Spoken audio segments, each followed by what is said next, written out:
Welcome And to I another did. episode of Tree Service Marketing Profits Podcast. I'm your host, Wesley Smith with treeservicedigital.com. And we got a return guest today, Doni Jones with Don's Tree Service here in Atlanta. Very well established, larger tree service company. Been around for a couple decades or more here in Atlanta. And Doni, welcome back.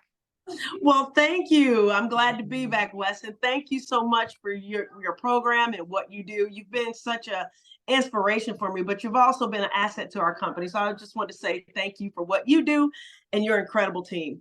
Thank you. Great people. We Yeah. appreciate your business as well. Thank you so much. Well, Thank I you. know that the first Absolutely. time around, I guess maybe it was about a year ago, maybe now. Yeah. Uh, Yeah. we talked about a lot of good stuff, and you had a Yeah. lot of good pointers for the audience about, I think, like hiring and keeping people and doing the best you can Yeah. out there, and how you grew your business to where it is Yeah. today.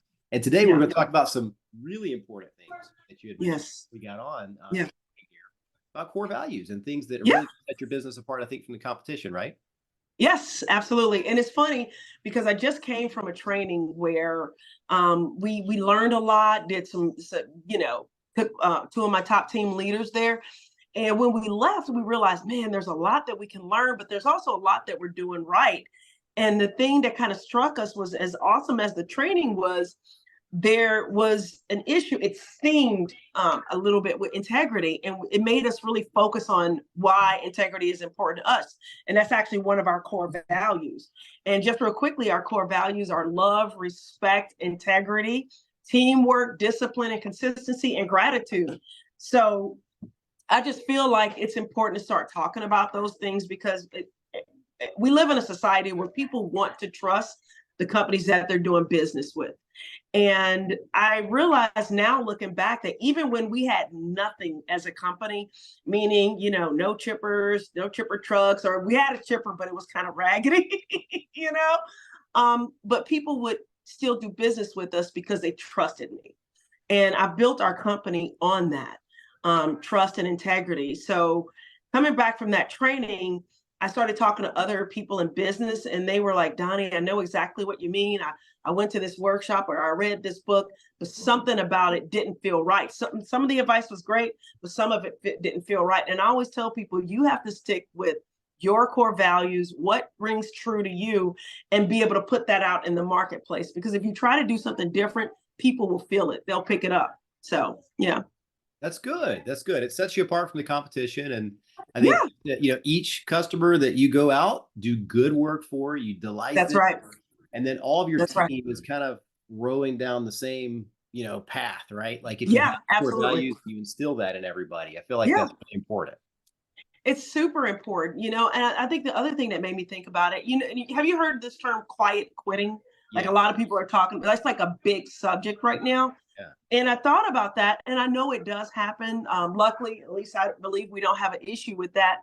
But it made me realize as a business owner that a lot of times people do quiet quitting because the business owner isn't doing their part to hear their team members and also address the team members' needs. Now, granted, if you're a team member of a company, you have to do your job and you have to do it well. But sometimes how we as business owners communicate with people says a lot, or has a bigger influence on how our people perform. So that also rung true with me. Just, I guess, in my mind, trying to put all this good energy out there into the universe and have it come back to me in the form of business and sales means a lot. It means a lot. In other words, the idea of giving before you're expected to receive. That it's just, for some reason, it's just been really ringing true for me right now. That's great. I think it is a function of kind of the leader, kind of the top Yeah, down approach. So the personality, the core values, the attitude, the yeah, optimism, all of that kind of yeah, starts at the top and sort of rolls yeah, down to the rest of your team, right? Is that kind of what yeah. you like? They'll take on kind That, of your personality and what you want to accomplish. That's right. Well, I don't know if I necessarily want to take take on my personality, because I think one of the things that makes us unique as a company is that we do have so many different type of personalities that make the company work. And as you can probably tell, I'm kind of extroverted. so, Well, and I most would business say, owners, you kind of have to be a business yeah, owner, a honestly. little bit. Yeah, absolutely. But I would say two of my strongest people, actually three of my strongest people in our company, are introverts. And one of my salespeople, he's actually an introvert, but he's an incredible salesperson because when people meet him, they believe that he believes what he's saying. And I know Ed Mallett talks a lot about that, that people have to believe that you believe what you're saying or what you're selling. And so that's really, really important to me. And I think that also sets us apart as a company, is that when we come to a client's house, it's not so much about us making the sale, it's about us bringing value to the client. Actually Friday, I was at a client's house, and like literally I pull up to the driveway. There's like, there's little peace signs, there's little multicolored signs, and there's little, there's like a little heart right at the doorstep, where you come in and you're welcomed. Right by her doorstep, there was a little heart. And so when she came out, she's like, Doni, I know you're going to tell me I need to cut all these trees down. Everybody's told me I need to cut all these trees down. But honestly, I don't want to cut all of them down. I just want to cut these two that are dead down. But everybody keeps telling me I need to cut all these trees down. I was like, how many tree services have you talked to? She's like, you're my fourth estimate. And the other four have all said that all these pines in the front need to come down. And I looked at the trees and I said, I'm going to be honest with you. As an arborist, I cannot justify cutting all of these trees down because they don't all need to come down. But these two definitely need to come down. And it was funny because she did like a big sigh of relief, and I could have sold her on the idea that, yeah, sure, I agree with them. They all need to come down. But she could feel, just by the way she communicated with me, she could feel that wasn't true. So I think when we get back to a society that can actually, do things in an honest way, listen to the client, serve the client's needs as opposed to your needs eventually will be met. So I don't know if I kind of ran on too long there, but that's important for us, is to meet the customer where they are and help them with their needs. No, that's very important. I mean, there's not a one size fits all approach when you go out to these Yeah. homeowners or businesses, universities, Yeah. municipalities, anywhere.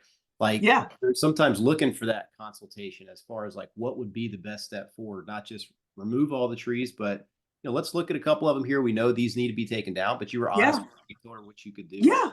Instead of just cutting Yeah. it down. And that goes a long way for her also referring you to other people too, as well. That's right. That's right. And so Well, also, I don't think it hurts that I'm a woman either. So yeah, there you go. That's awesome. No, you're out there getting it done. I mean, that's great stuff. And so I think another part of it too was that different people in the organization that we talked about a minute ago have different skill sets. And so I've seen like partnerships along the way, right, in businesses and things like that. Normally, if there's one A-type entrepreneur type and then the other one's more operations focused, that's a good business my goodness partnership, right? But if you have two of the same, it's a little difficult sometimes. That's right. Have you met my husband? So yeah, my husband is definitely the operations guy. But I've got other people on our team. I talk a lot about Fatima. I talk a lot about Ayud. I talk a lot about Abdi. These are people in our company that have a different personality, but without them, the company wouldn't function properly. Like, seriously, it really does take a team of people to help a company function. And I know in your business, your program, you help business people, you help tree care companies, entrepreneurs. And I think that we need to understand that, of course, entrepreneurs and small businesses are the backbone of America. I truly believe that.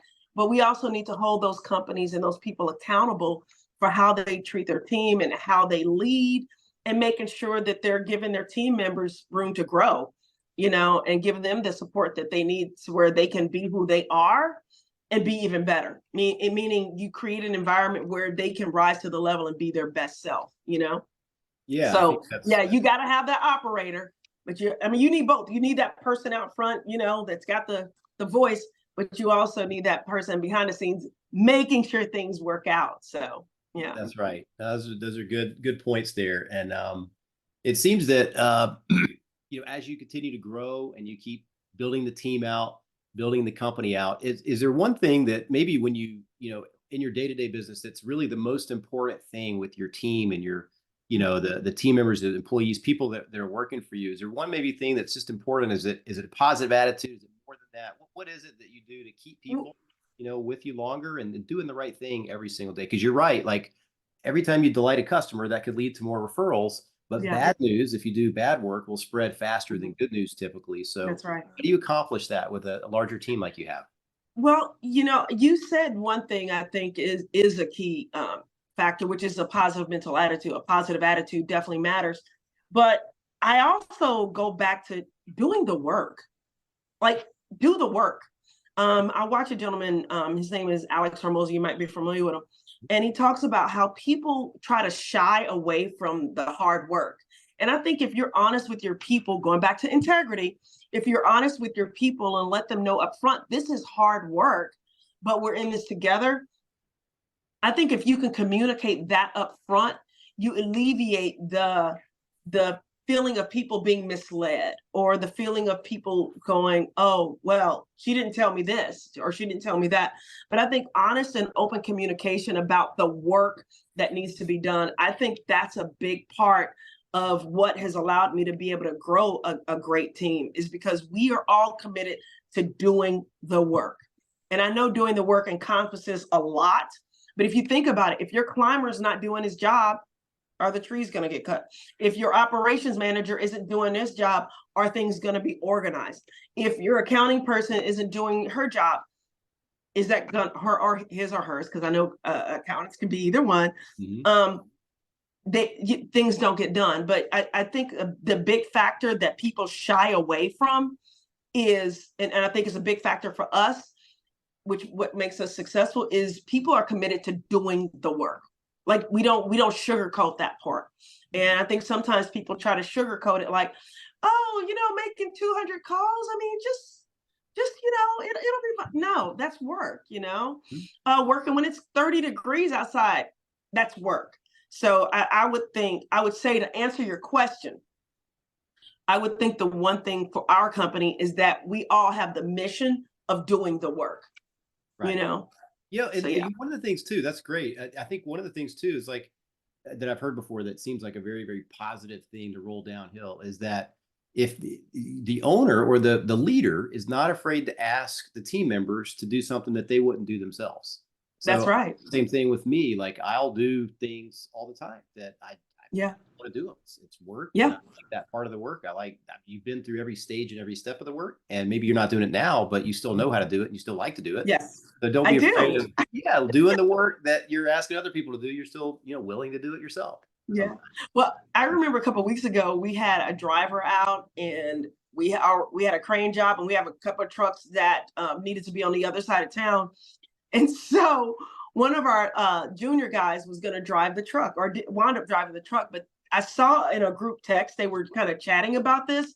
And I said, hey, if I need to jump in a truck, I can do that. If I need to go move a truck around, I will. I'll jump in a chipper truck. Get it done. We'll get it done. I'll get it done. Yeah. Exactly.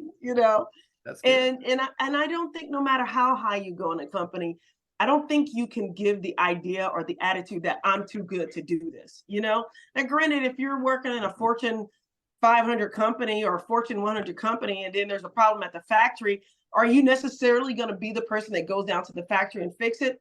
Maybe not, but I feel like you have to give off the mindset, and you have to give off the attitude that you're not above doing that.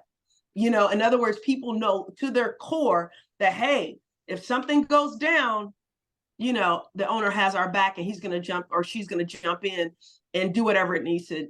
We'll do whatever they need to do to make things work so that we can all succeed. So, that's good. Yeah.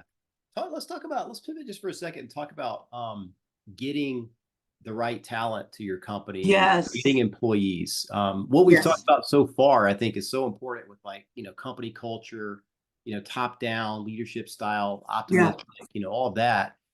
Talk a little bit about, since you've grown a team, you've had multiple, you got people coming in, probably not going as many as people coming and growing, but just, you've had that kind of hiring process for a long time. Yeah. The company culture and the positivity of what you're doing, and everybody kind of like what they're doing, attribute to getting the right team members coming on as well. Does it attract? That's huge. It's huge. And also being honest about what you're good at and what you're not good at.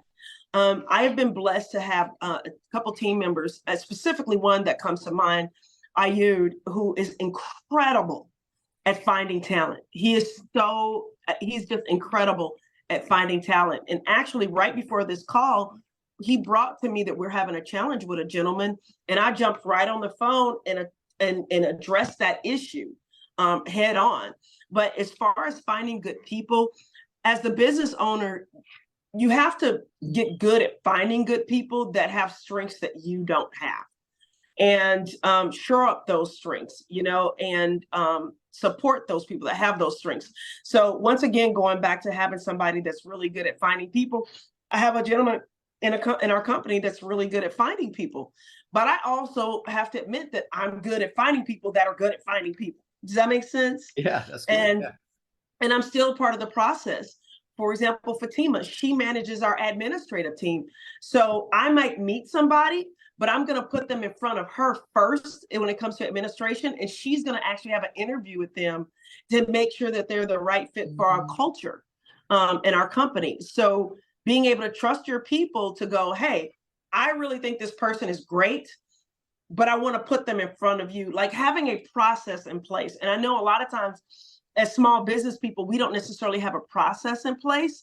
And by no means am I saying we perfect. Heck, if you dug enough in our company, you go, woo, you got some things you need to work on. But we're a work in progress. We're a work in progress. But just being able to trust your people. And for me, for a long time, even though I've, been blessed with great people, they call it letting go of the reins. I would I would let go a little bit, but I kind of pulling on the reins a little bit. It's And a if learning anybody knows process. about horses, if you pull on the reins, that tells the horse to stop. So if I let go of the reins and all of a sudden I pick the reins back up, that stops the growth of my company. That stops us from moving forward because they're gaining momentum. And then I jump in and I'm like, woo, because I'm nervous that, hey, what if this person didn't make how do I know they made the right decision? Well, if I start at the beginning with my core people, knowing that those are the right people, then they're going to make the right decisions to bring the right people on board in our company. I love that And actually, analogy. and Fatima's been very integral in our admin team. And of course, Ayuda has been very integral out in the field. So just building that team, that also helps to create the team. The team within the team. Yeah. That's how you get great people. It can't be you, me. And I think companies that are led with me don't grow. They don't, or they grow, but they have a culture of people that may not be as loyal to them because they know the owner's not really in it for them. They're in it for themselves. Right. Yeah, that's a great analogy. It's like a horse that if you try to rein them in all the time, they're going to stop and they're not going to do the things that they already know that work and they're supposed to do. But when you do that constantly, it sort of just oversteps what they're trying to accomplish for you and take that off your plate versus you kind of still get involved in everything. And I think that's really, really important. And I mean, as you grow, you're going to have to continue to do that. One of the things I wanted to touch on too, we do this really heavily now. And ever since we've started growing and building a team, you have to, is developing like standard operating procedures for every location, like, SOPs, because when you want to start growing your team, you've got to brain dump every step that you're doing out in the field. And video is very good for this, especially for the tree industry. If you're outside and you're kind of showing people how to do things. So filming how to do this in the field, how to conduct a sales appointment, how to do the tree trimming properly, all of those little things and documenting those processes are going to help plug the right people in, and they're going to learn from that. And then I think it kind of goes downhill from there with the team members. And that's right. You guys do a good bit of that, like standard operating. Now, and we're probably, it sounds like you're a little bit further ahead than we are on that. We just started recording ourselves doing what we do and then editing it and then sharing it with our team. We're still really hands-on with that, person to person, but we realized as we've grown, especially in 2023, that we've got to put a different process in place. So we started recording videos like what you just said. That's why I listen to you, Wesley, because you're a smart man. Oh, well, thank you. You guys are doing great. I appreciate it. I mean, thank you. One of those things that I've got a coach too, right? Like I wouldn't have done these things unless I had coaching myself. And people that have been where you want to go, why not get coaching and learn from people that are already, 10 years ahead of you, 5, 10 years, 15 years ahead of you. And so that's what I've done. So I think I'd recommend everybody get coach for this Yeah. type of industry. Yeah, it's funny because I just cut a video with our follow-up calls, because I can't always, Fatima, she still has to run the admin team. I have a sales background and it's something I really enjoy, but there's times that, I can't jump on a Zoom and walk through this with people. So we now are we put together a video of doing the follow-up calls, even starting with, okay, your mindset before you even pick up the phone. What are you thinking about? That's included in the video. So yeah, standard operating procedures for every single thing. And I think a lot of times companies don't focus on that because they think it's going to be so hard. And it can be challenging, but going back to doing the work, once you start doing the work, it will get easier. It's a step-by-step. You're showing people like the process of step-by-step, and then you got to start somewhere. It's not going to be a perfect SOP the first time around by any stretch. It's a rough draft, but you created something at least. That's right. Well, funny story. So yeah, a funny story about that. I guess going back to last year, we're going to streamline things. We're a standard operating procedures. We're going to have a meeting for this. So I told my sales team, which most of us work remotely, we're going to have a sales meeting every Monday morning at 8:00. We're going to have a sales meeting. And so we were struggling with this for a while. And then I realized, wait a minute, I've already got a leadership meeting at 8:30. Yeah. We already have another sales meeting on Wednesdays. And then we have company-wide meetings on the first Friday of the month. I was like, okay, why don't I back up and look at our schedule and then put when we're going to have the powwow, the sales meetings, talk, so to speak. So I got excited. I implemented something. And once I implemented it, I was like, oh, wait a minute. I didn't think this through. So you're right. You get in there, you put together a policy or standard operating procedure. But once you start doing it, you might realize, hey, I need to switch this up a little bit. So yeah. Well, a good way to do it, like you were mentioning earlier, like sometimes you jump on a Zoom with a team member and walk them through a step. Well, one of the things you can do is just record that. If it's going over something that's constantly popping up, just record that. And now that's your your training video for this thing, especially for tree companies that, do have an office, they have an administrative staff that can, take calls, put them into your CRM customer tool system, maybe, how to put everybody into the customer relationship tool the best way, how to upload photos into the tool. That's right. How to send out estimates, how to send out invoices, like just recording those quick little 1 to 2 minute videos where when you do plug a new team member in, it's a quicker ramp up process. That's right. That's absolutely right. That's absolutely right. Really helps a lot. Yeah. And that's what, like, once again, that's what we started doing, and it does make a difference when you could just sit somebody in front of a video and have them pick up exactly how you want things done. And I think a lot of small businesses think they're too small to start implementing standard operating procedures. But I think it's one of the big things that's made a difference in our company, especially over the last year or two.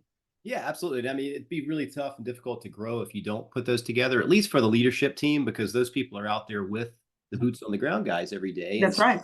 Having those, this is how we kind of do it step by step is going to go a long way, and just being able to, if team members come and go, it's easier to ramp them up. And I think that's right for everybody. That's right. So good. But you mentioned doing it for the leadership team, but I would go even a step further and say have standard operating procedures even for the guys in the field, or if you're a different type of business, people that are just on the floor or on your phones, because I think that's a good way to gauge and pick out leaders. The people that you see, you put out some standard operating procedures and you see some guy in the corner talking to one of the other guys going, hey, this is how we do this. Did you see the email that came out or the booklet we've got this? And you see somebody that you think is a junior person actually stepping up and taking a leadership role and teaching other people. You're like, oh, wait a minute. That guy's got some skills. He might be the next guy. And it's a way for you to see what kind of talent you have and to see who's with you and who's not. So say, for example, you put out a standard operating procedure and you've got a couple guys that are like, hands folded and kind of give you some resistance. Well, you got to go, okay, well, is this somebody we need to talk to? Or is this somebody we need to, maybe not have them be a part of our team anymore, especially if they're going to push that back push back that hard on how we do things. I think it's a good gauge to have it from the beginning person on up. I mean, I worked at Quick Trip for a few months, a long time ago, like over 20 years ago, 25 years ago, and they had a standard operating procedure for everything. So I think as small business people, we should maybe look at those type of things. Yeah, I mean, it's the assembly line approach, and you can kind of bring in team members with a little bit less resistance and friction each time. Yeah. Like, especially, so for example, your point there about being out in the field. So yeah, the standard operating procedure of here's how we begin a job on the property. Yeah. We roll out grass, yeah, 100% of the time, make sure we don't tear up the front yard. Cleanup process, we do these 5 steps. Make sure the yard is cleaner than we left it. This is how, and leave this behind with the homeowner each time, shake their hand, thank them for their business, leave them this little, you can leave a postcard or like a nice little marketing pamphlet that says scan here to leave us a 5-star review. There's a lot of little things you can do to finish the job. And then that way you get a little further with each little part. And if you have all your team members out there kind of doing and extending and doing this every single day, the momentum just keeps getting bigger and bigger. That's right. Catching more steam, right? More people doing what you kind of want to happen. And you've documented the process and done that up front. So it helps. That's right. A little smoother. I don't know, Wesley. I think you might need to be out there doing seminars or something. Getting out there, getting the SOP work done. Maybe put together something for SOPs for tree companies, like how to put together your own SOP. And that might be really helpful. I think it just, the companies like yours where they're growing and they've got a nice team, several crews, lots of team members, it would just really help them kind of extend their knowledge out to the employee base, right? Everybody kind of knows. You can send me my percentage later. No. Yeah, there you go. Exactly. Well, this has been awesome so far. Great nuggets with SOPs and how you guys are doing. What's next for Don's Tree Service? I know you guys are still growing. You're doing well. Yeah, we're still growing. Our goal is we want to open 2 more offices. We want to open one in Gwinnett. And we also want to open one in Cobb County. So that's our goal over the next 2 years, is to have our teams coming out of a more centralized office. In other words, if you are obviously on the east side, then the crews that are on the east side come out of that office. If they're in Gwinnett or in that area, they work down from Gwinnett into certain parts of Atlanta. If you're over in Cobb or let's say Buckhead area, then you operate primarily in that quadrant of the city. And then also probably if I do this within 2 years, then probably the 3rd year, we'll put something further south. So to be able to hit every quadrant of the city without zigzagging all over the city, which is a little bit of what we do right now, operating out of one main location. So that's our goal, is to be able to do that. That's our 1-year plan is to have 2. Our 2-year plan is to have 3. So, and this year is already starting off really strong for us, thanks to Tree Service Digital. Thank you. So yeah, we're excited about that. We had a meeting this morning, and one of our guys brought up a really good point. He's like, this other company is doing such and such. Should we do such and such? And we thought about it as a team, and we're like, oh yeah, that is a good thing that we can do. But this other part, we're going to keep doing it this way because that's the DTS way, and that's what makes us different. So I think being open to learning and growing and trying different things has also been very important for us, to learn from what other people are doing that's really good. And if we've kind of come up with an innovation or a way that we do it, to be able to marry the two, I think that's a good thing. That's awesome. Great points. If you guys are watching this on YouTube, leave a like. What's that? Below. And if you have any questions or share your story, if you guys are watching the video, leave a comment on the video. If you're on the podcast, like and subscribe to our podcast. This has been great. It makes a lot of sense because Greater Atlanta is so big, like size-wise. Yeah. It's probably hard to work out of a central location if you're sending a truck 30, 40 miles away, right? So that's probably a good plan, to have kind of a presence in each maybe metro area of Atlanta, right? Exactly. So, well, the other thing is to grow our social media presence. That has not necessarily been my strong point, but you've helped with that. But I do have a YouTube channel, Doni Jones Live, DONI Jones, JONES Live, LIVE on YouTube. So I'd love it if you go online and subscribe to my channel. And then we also have Don's Tree Service which we're growing. We don't have many subscribers on that yet, but we're constantly adding more content, and it would be really great if they would go online and check out Don's Tree Service on YouTube. And of course, on our Instagram, you can find us at Don's Tree Service of Atlanta or Don's Tree Service 1, Don's Tree Service 1 on Instagram, and The Tree Lady on Instagram. That would be really, really helpful. So appreciate it. That's a lot. You know, all the algorithm people say only mention one. But I tell you what, YouTube is great for what you do. There's some cool little things we can do. We can talk about offline too with YouTube. Yeah. It's really powerful for stuff like that, embedding videos on the website, things like that. Yeah. And but you do a phenomenal job with like just you know, the frequency of your postings on social media. Do you have help with that, or how do you do something? I have 2 teenage daughters. So I'm telling you, you're out there on social, and that's really great. Thank you. Well, I have to admit, I do have some help. Our guys take a lot of those pictures that you see are from our guys in the field. So I want to give a shout out to our team leaders, Eric, Bilson, Isaac, Kevin, Ayud, obviously, Omar.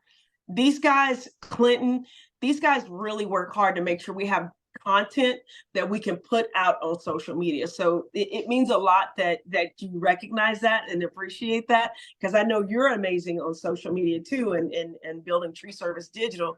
But a lot of those pictures and content come from the guys out in the field. So I want to give them a shout out and just throw their names out there and say thank you. That's awesome. One of the best tools I've seen, and it's the best thing since sliced bread, I think. Very inexpensive. And it's a way for you to store all the photos into one place. It's called companycam.com. So companycam.com. And you basically sign up for an account. You get an app on your phone. Every team member, crew lead, salesperson in the field can have a user account in the same account. And each project, you know, you create a project when you get to the job site called 123 Main Street, whatever the address is. Yeah. Call it, and it's synced up to Google Maps. So it knows the location, and then you punch in the name, maybe for the project, the customer's name.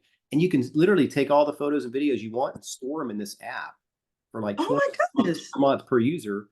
And you can have a live feed to your website with these projects that show on a page of your website. It's very powerful. I just did a training video and I'm sending it out to everybody because it's the biggest game changer for SEO and sharing photos and having tons of content I've ever seen. And you know, instead of having to email stuff back and forth, hey, can you text me photos of this, text me photos of that? It's all in this one account that you create for like $50 a month, or however many users you get, and it's unlimited storage. So you don't have to worry about, you know, going over or anything like that. It's incredible. Okay. Yeah, a lot of Wesley, this is what makes you so powerful and such an asset to people in the tree care industry. And I know that, you know, we're here to talk about Don's Tree Service and give a shout out to my company, and I appreciate that. But I think if people are out there and they have a tree service, they really, really need to connect with you, because the resources that you have, the way you give of your time and energy, I think if you're a small business, you would be remiss not to reach out to Tree Service Digital, because you guys have done an incredible job helping people that don't come from that kind of background understand what they need to grow their business. And even now, just on this interview, I've picked up some pointers from you that I'm going to implement today. So I appreciate that very much. Well, thank you. I appreciate the kind words. Thank you so much for that. Yeah. Was there any other parting words or words of wisdom you want to leave the audience before we jump off? You know, I don't know if it's appropriate, but if they are in the Atlanta area and you're not another tree service and you just happen to come across this video, give us a call. 770-413-8733. That's 770-413-TREE. Give us a call. We'll schedule an appointment. Or if you're online, you can hit us up at the Tree Lady on Instagram, or Don's Tree Service 1 if you'd like to do that directly and just message us. We'd love to have you as a client and connect with you as from one human being to another. And if you're another tree service, just go out there and make it happen. We're so blessed to be in this industry. I'm so proud to be in this industry. And it's one of those industries where, you know, you actually provide a service that makes people feel safer and makes a difference in how people feel about their businesses or about their home. So I'm very honored to be in this industry, and I'm thankful to partner with you once again, Wesley, and I appreciate this very much. Thank you so much. It's been a great episode today. Hey guys, if you're on the YouTube channel, like and subscribe to our channel, like and subscribe to the podcast if you're on there. Another great episode with Doni Jones with Don's Tree Service taking off. Don's Tree Service is getting it done out there. So if you're in Atlanta, give them a call if you need tree service or tree care. And until the next episode, we'll see you on the next one. Thanks so much. All right. And thank you, Wes.